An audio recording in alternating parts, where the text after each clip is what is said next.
President Biden has officially announced he's running for re-election. He made the announcement in a video released this morning. In his first speech since the launch, Biden addressed a union group here in Washington. He sprinkled in his new campaign slogan, "Finish the job," with the crowd cheering in response. And today marks exactly 4 years since he announced his last presidential bid in 2019.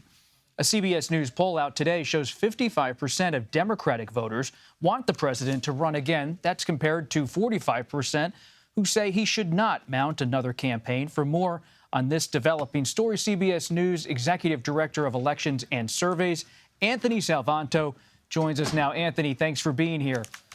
Thanks, Bob. How are you?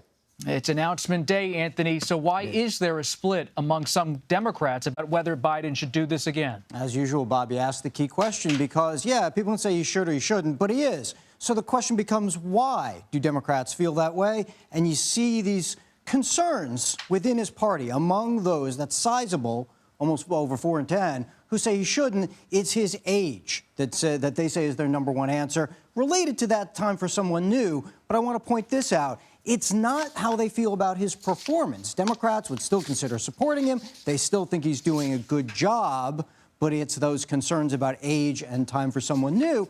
And then the other part, Bob, I want to show you this, which is how do they feel about it? This becomes operative because when you look ahead, a campaign has to generate enthusiasm, has to generate excitement, right? Well, Democrats are more accepting than they are confident. Just as many are nervous, and only 1 in 5 is excited. So that kind of lays out the road ahead for the campaign from here, Bob. Anthony, when you see that some people are unhappy about the state of things in the country, what does that tell you? And my question as a reporter is that sometimes that doesn't tell you everything. Think about the midterm elections in 2022.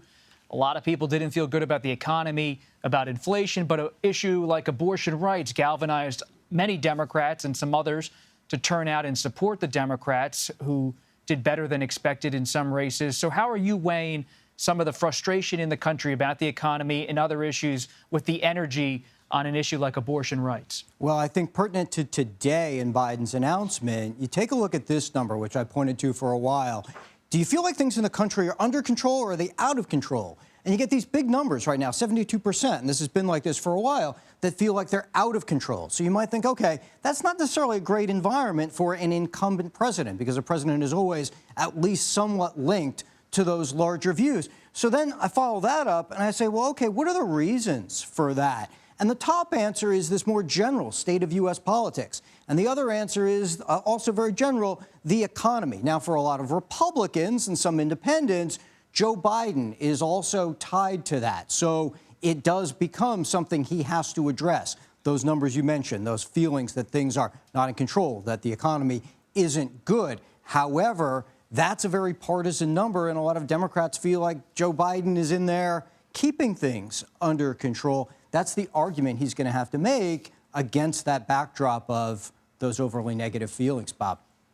Anthony Salvanto, thank you.